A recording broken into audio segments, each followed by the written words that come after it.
Hello, good afternoon. Welcome to the midweek special. It's the Wednesday night midweek special we're putting out. Jared and I are in the facility. We've just been through all the collection and we've been taking some lovely pictures of some lovely snakes. Thank you so much for your love and support on the last video. I think that was well received, Jared. A lot of people enjoying watching those hypopides with Firefly.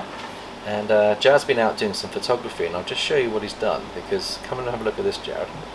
I think that the way you present them outside in the natural light with the beautiful greenery as background, and you've put that on Instagram, haven't you? So not yet, but I will. We will be. So what we do is, as part of the marketing side, we make sure we get regular multimedia going out. So besides YouTube, we'll be putting that on Facebook and Instagram, and you get different people looking at things from different media. And there's another nice picture. Look at the beauty of that. I mean, look at the fire pattern on that. That's without pastel. The hypopide without the pastel. I think it's stunning, Jared. In natural light, out of shed. And they're settling in really well. They're so docile and so happy. I mean, hopefully they'll step up when they feed. But I think that's really, really lovely.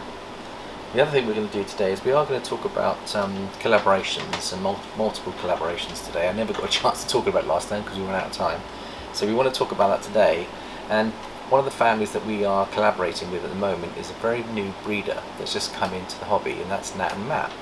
And they've done their own logo, and they've just launched their first ever YouTube channel. We're going to give them a massive shout out today, because Nat put out the first video, and she's a natural presenter, and I believe that she will go very far with our love and support behind her. So what I want you to do, guys, is can you subscribe to her channel? I'll give you the details here now. But the first video, Jared, I'll just show you what I've actually got for you. Now, the name of the logo, if I go on for the logo first and show you her logo, now you might have to zoom in on that, Jared. So there's Lunar Coil BP is the name of their business. So if you can zoom in on that, and I don't know whether we can get an enlargement of the logo there, Jared, but can you press on it and get it larger, or will it stay that size? Yeah. So there you go. Now, she did all the artwork herself, and you can see there's a lovely witchy theme in there, which is very relevant for our gothic family, and you can see how beautiful that is. And she certainly is got natural ability and talent. And Matt, her husband, who's kept ball pythons before several years ago, is absolutely loving it. So that's the channel that I'd like you guys to go and have a look at. This is her first video. Now I'll just share it with you. Our channel. And I thought, what a better way to start than introducing you to some of the youngest members of our growing snake family. This is Sir Peanut. He's not overly thrilled as I've woken him up and popped him back into his enclosure. But he is so handsome. He's an ultra male, which is a recessive morph, and it's known for its like warm tones, so like warm caramel to bronze tones, and for its reduced dark pigmentation. Ultra males are very much, to me, like living art. They age like a fine wine, and they just keep getting richer over time, and they are so beautiful. They're also known for having really, really clean patterning, so it's almost like someone polished them before they hatched. And as for Sir Peanut's temperament, he's a total gent. He's a real sweetheart, and look at that belly as well. He's just so scrummy. Unless you're a rat, of course, then it's a bit of a different story. But he's just so kind and so sweet. And this little beauty is Pandora. So she's a super pastel lesser het clown. So that super pastel means she got the pastel gene from both her parents. So she has insanely bright yellows and faded black markings. So I just won't show you the whole video. It's only about 4 or 5 minutes long. She's very good at actually putting up smart content, and does it. You can see that she's done a lot of preparation, but she's just, I think, believe it or not, I think she's going to do really well, because she's got the passion for it, Jared. She expresses herself well, she prepares well. So please go and give them a look on that video, and if you would be kind enough to subscribe and follow, I'd very much appreciate it. And this leads us on to the collaboration side. So one of our first collaborations we're going to talk about today is with new breeders. So I think the idea of collaboration is not necessarily, it's different to being in partnership.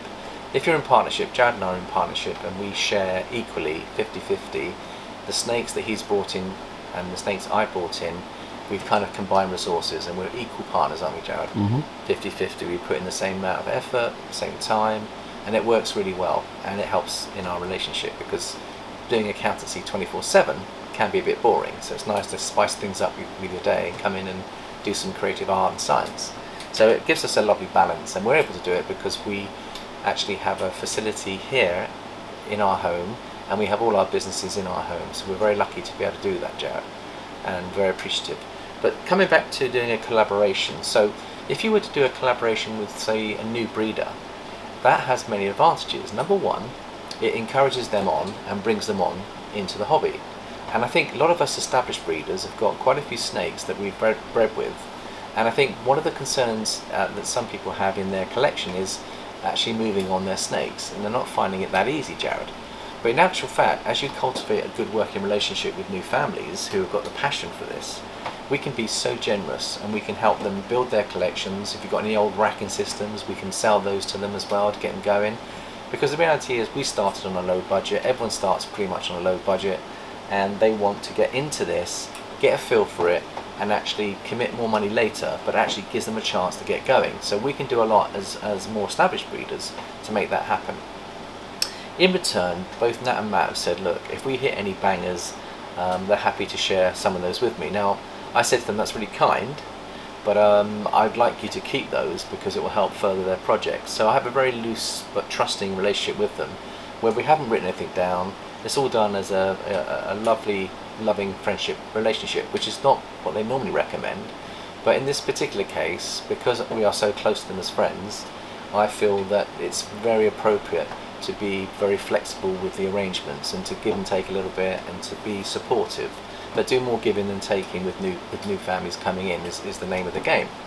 So there's one type of collaboration that I believe is working really well, and then we can give each other shout outs. So they've launched their YouTube channel, so we're going to help promote them through our YouTube channel, and that helps get them established. And I've invited quite a few of my snake friends to go watch their channel, and they've all subscribed, and they've all joined in a wonderful way of lifting new people coming into the hobby and giving them a start. Because starting a YouTube channel isn't easy, it does require quite a lot of work, and we've had to grind out. We've got 2,000 subscribers over 4 years, which is a slow, steady build up, but each one of those subscribers are important to us because they are our audience. And over and beyond that, I think there's over half of the people that watch our videos haven't yet subscribed. So please, we really appreciate it. If you love our content, take the time to hit that subscription button and like the video as well. It all helps us get out there in the community, and it helps us build our marketing side. So thank you so much everyone for your love and support over those years. So the next collaboration I want to talk about is a collaboration with more established breeders, and ones where maybe they've got health issues, or they've got constraint issues on space. So I've got a couple of breeders who are in that situation, and I won't go into their names or details just to protect their privacy, but I'd say there's a couple of collaborations that we're doing, Jared, that we are kind of helping one another. They're established breeders with high-end powerful genetics that can come into our collection, and what we do is we basically work out which projects we'd like to do jointly and which ones that we would do separately. Now there's two ways of doing it. You can actually have one breeder say to you, look, I'll take care of one particular project like the Holy Grail, and the other breeder could say, I'll take care of the GG Pie project, and you can separate them, and then you simplify and you reduce your collection sizes, and you focus on that project, and then as the offspring come through, you can share that offspring on the basis of either an equal split, depending on the quality of the genetics going in and the time commitment you're making. You come to an arrangement that is fair to both parties. If you were to hit, say for example, one banger in a clutch, then you'd have to have an arrangement to explain where would that banger go, because obviously you can get a one banger clutch. If you look at our Ultramel clowns, we had one banger in each clutch, but we've got lots of other good building blocks with it as well. So you've also got the option to work out exactly what you're doing with the bangers, and it may be that one year one person has the banger, the next year the other person has the banger, or one person has the banger and the other person has two snakes with the equivalent value. So there's lots of things you can do to make it fair and reasonable, and it might be worth having some written agreement for that to make sure there's no misunderstanding. Most of mine are done through WhatsApp, where we WhatsApp each other and we then bounce off ideas, and then we say, okay, I like the idea of doing that, let's do that, and then we'll agree how we're going to split the clutch at the end. So there's so many different ways that you can do that, but it can work well. Now the benefits are that instead of me spending a whole ton of money going out and trying to get extra incomplete dominance into the Holy Grail, I might have a friend that's got 3 genetics that I don't have in the Holy Grail project. So he'll be developing those 3 genetics in his Holy Grail project. We'll be developing ours, and then when the offspring come out, we then transfer babies to each other. And that way the genetics are transferred by trading. That's a type of collaboration. You're working together on projects, no money changes hands, but the genetics are changing hands, and you're trading like for like, but with different genetics. That makes you much more powerful going forward, because then you're working with other breeders who've got genetics that you want to get into. And that's how a lot of the hobby, and that's how a lot of the top breeders have advanced their projects. When I've been visiting facilities, some of the top breeders I've been looking at have got 8, 9, 10, 11 different collaborations with different people that they trust. And you can see the variety and the uniqueness of their genetics. And I asked them, well, how did you manage to afford all this? And he goes, well, we trade one snake with another. So I think very much like Pokemon cards and all the other things we collect when we're kids at school, we trade with each other and build up relationships. And if you build up a good relationship, you're more likely to be able to achieve the genetics and your goals a lot quicker. So there's that type of collaboration as well. Now there are obviously lots of other ways of collaborating. Rich, for example, who came down from Predator BP, Jared, we've got a very informal collaboration where he said to me, Paul, if you need to get into a particular hypo clown, I'm shooting for those this year. If I hit them and I get an extra one that I'm prepared to let go, he said to me that he'll come to me first. And likewise, we've just hit the Exantic project. And now today Rich sent me a message and said, Paul, let me know what you've got on the Exantic clutch. And I jokingly said to him, Rich, there's one with your name on it, because I know he wants to get into the Exantic Clown project, very dear to his heart. So this is where natural friendships and relationships, which are not bound by big legal contracts, but just by heart-to-heart relationships, you naturally as friends want to share with each other. And to me, they're the best ones, because I think you don't feel obliged, but you just feel you want to give, and those people want to give back because their love in that relationship is natural. And we wouldn't want to do anything to upset or offend each other, and if we did, we'd put it right very quickly if we did it inadvertently. So these are the best types of collaborations. Doing a collaboration with a complete stranger, or doing a collaboration with people who maybe you sense may not be as relaxed and trusting, I would actually take some time to build the relationship before you commit yourself. It's very important. Meet them, speak to them. We invite people down to our facility. They can stay in our holiday there, they can see the collection, and then we get a feel for someone, and we get a feel for their integrity and a feel for them as an individual. And I think that's a very important part of choosing your collaborating partners. You've got to follow your gut instincts and discerning powers. So I think that'll about do it on the collaborations, Jared. Is there anything that you know, obviously coming in, I do a lot of these collaborations, and Jared, I try to involve you as much as I can by sharing suggestions from all these people, but I make sure that my partner Jared is happy with everything before I proceed. The last thing I want to do is to do a collaboration and then upset my son, who's got his heart on a particular project. So it's a really fine balance. You know, I've got to be respectful of Jared, but also respectful of what's happening amongst the other breeders as well. Have you got any thoughts on that, Jared? I think an important part is always checking out the cleanliness as well of whoever you're collabing with, because the last thing you want to get is a disease or mites or something in your collection. Absolutely. So even quarantining the ones that you get from other people is definitely something you want to do. Yeah. I mean, someone like Justin Kabelka, for example, he's got lots of collaborations. In fact, his collaborations go global. He's got deals with people in Japan. You've got other breeders like Miguel, who's got massive collaborations in Mexico, because that's his natural homeland. And you'll find that he's building shops, facilities, they're doing so many things, Jared, so that instead of them transferring all their snakes over to these European and Japanese shows, they're doing partnerships with breeders that they've got placed in the country. They travel over by flight, their collection is growing inside the country, and they haven't got jet lag issues, the snakes aren't suffering with all the issues that can happen on travel, and this is where the industry is going. So those collaborations on a global scale are actually very significant. But Jared, I thank you for mentioning that, because obviously when it comes to cleanliness, when it comes to procedure, it's important that your collaborations, that you match each other for the high standards that you're trying to achieve. Protect your collection. Protect your collection, so you've got to be careful there. So you're right, Jared. The other thing is that when you're doing a collaboration, Now you take someone like Balls to You, for example, who does lots, Gab does loads of collaborations with some of our friends, and he's got a very high standard of genetics quality shining through. So his genetics, he's particularly picked high-end genetics at a high standard.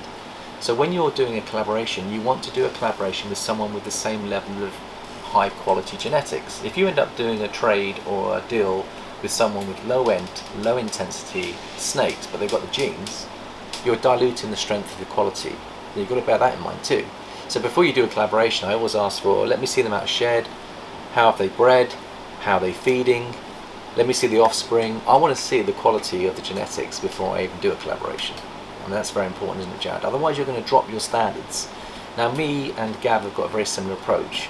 High quality, high-end genetics, and therefore when you do your collaborations you know that the quality's there.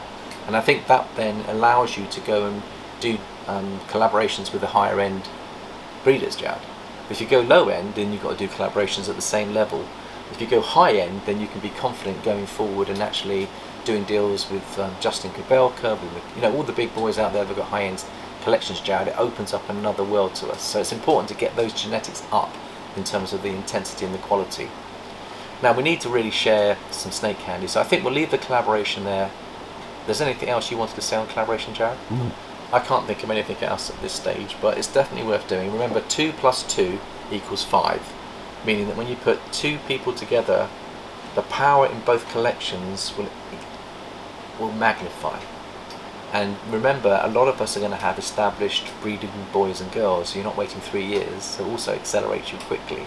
So build those relationships and be faithful in those trusting relationships. If you make a commitment, follow through, because the last thing you want to do is make a commitment and then do a U-turn and leave the person high and dry, because that will destroy the collaboration, it will destroy your integrity, and people will hear about it and they won't want to do it.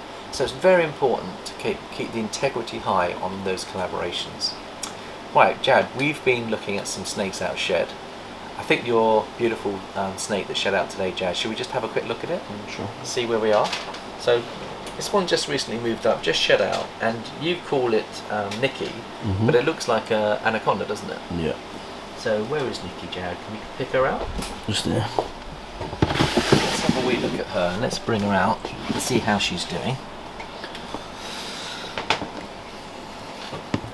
Now, she just shed out today.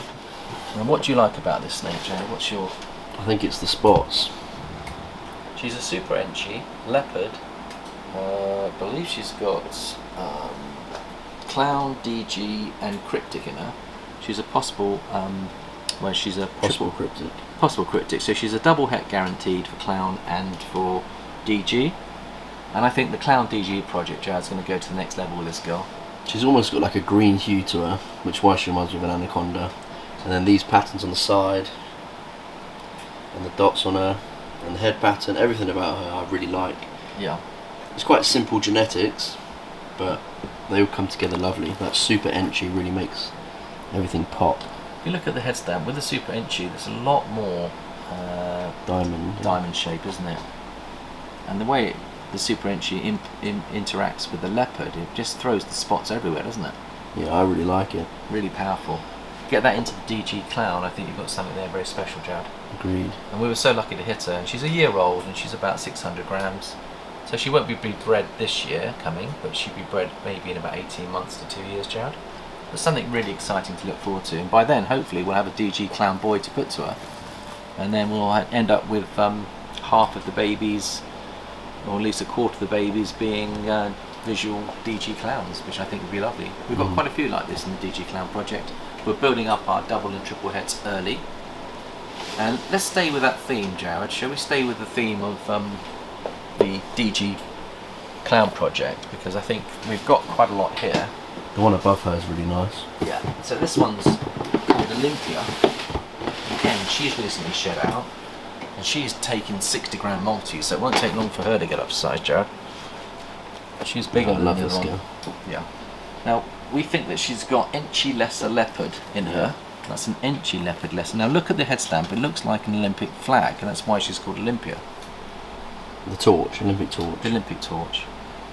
Beautiful girl. I don't think it'll take that long for her to get up to size, Jared. But again, this is all the firepower we've got coming in the future. And this is what you've got to do while you're trying to hit your double visuals. There's nothing to stop you from creating your triple heads early. Because once the boy's up to size, these girls will be up to size. So we hit a DG clown. We were shooting for one this year, but we're not going to hit it because she's not building enough. No. And that's the girl here. She's actually showing 12mm follicles. She's had those for 3 months. She's not willing, but she's doing a lot of cooling. She's in the bowl at the moment. Having a jacuzzi. She likes her jacuzzis. She looks big enough. We've counted about 10 eggs in her, but they're not big enough to go yet. But next season, Jared, if we hit the DG clown out of her, which we could, because we have got a boy that's in the DG clown, and I'll bring out Bozo, who's the stud boy. Yeah, he's a pastel DG het clown, isn't he? He is.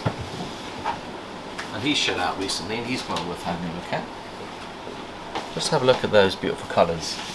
So he's just one step away, one het clown away from being a pastel DG clown. Beautiful animal. Look at that head stamp as well, Jared.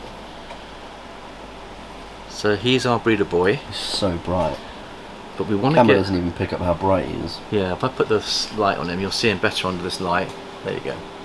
I put him under the spotlight.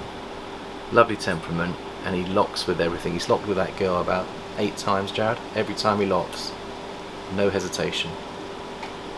Stunning boy. He's lovely, but we want to get a double visual pastel. And if we hit one of those, Jared, we'll be very, very happy. And if it's a boy, we'll be even happier because then we can grow him up. Plug him into all those girls we've got. We've got quite a few as well, haven't we? We've got about 6. There's another one above it, which is a pastel leopard. Do you want to have a look at that one, Jack? I'll get her out.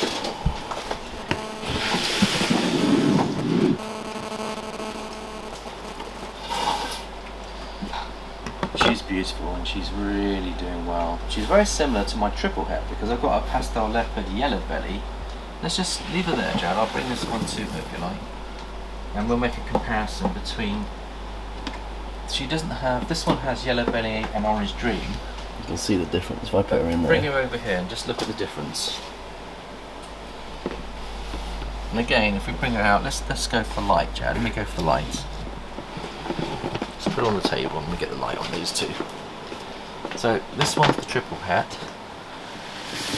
And I think there's a year difference between them. So the other girl, I believe we can get ready for the coming season, and this one will take another year, the smaller one. You can see the difference in the colours. So this is what this one's a bit more yellow and a bit more orangey. Yeah. This one's darker. Yeah. This one's got a really dark line down it, and this one's got more of a broken pattern. But also the het ultramel's coming through. Look at the blushing on the het ultramel. See the extra blushing? Mm-hmm. So you get the deeper blacks, but you get those lovely rosy tones. And my clown het ultramel boy, if we bring him out, which is this one here, he's also shut out, Jared. And that will be Truffles. There is one more girl. Where is she? Which one are you thinking, Jared? She's the same but without lesser. So like we could put these two together and we could hit ultramel clowns that are het for pied, but they'll have OD in there and they'll have yellow belly in as well, and that'll be a fantastic project. So that could be the plan, or even better than that, we're going to have double visual ultramel clown boy who's had 2 meals now. If we were to use this boy, Jared, can you imagine what he could do? Ultramel clown. No, that's not an ultramel. No. What am I talking about? Yeah. Sorry. Below it. There we go. There's the ultramel clown. And again, let's put him in the light. There's your future wife. So I think it will take a year or so to get him up to size, Jared. Isn't that just beautiful? So we'll plug him in. There's another option. And that will also then lead for the ultramel going into the project. So though you've got the DG Clown project, you've also got the ultramel Clown Pied project. And then that leads me on to one of the snakes that we bought from one of the people we're collaborating with. Oh, this was a boy, that's why. This is the other one I was thinking of. Okay, he's a boy. Yeah. Again, a beautiful, beautiful one. Yeah, okay, fine. So we've got quite a lot going on. We do have the bridge between the two projects, which in here is one that we picked up that's going to be ready to breed this year. And she's settling in quite nicely. It's this one here, it's Pastel Double Het DG Clown. DJ Ultramel. DG Ultramel. She's done a poo, Jared. We didn't see that. I'll have to clean that out. She's 1500 grams, but she will be the bridge between the two projects. And that's the other thing you need to do, is get your bridges in place, because when you hit these two projects, if you want to get the DG into both, you've got to have the Ultramel and you've got to have the Clown and you've got to have the DG coming together. And that's why we went for the Ultramel DG, because we'll need her to bring the DG into the Ultramel collection. So I think that's just about it, Jared. I don't think there's anything else that I wanted to mention, except wish everyone all the best for the rest of this week. I hope everything's going well with your own projects. We will be back for a video probably on the weekend, and we'll see what happens in the next few whiles. Don't forget to go and give Nat and Matt a follow, and don't forget to subscribe to their channel.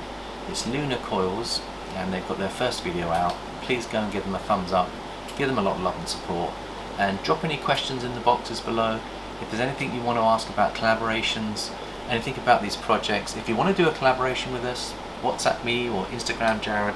Let us know any projects that you can see some synergy with, and we're happy to work with you on a collaboration basis. Thank you very much for watching. Thank you, Jared, for being our cameraman today, and we wish you well and see you soon. Bye for now.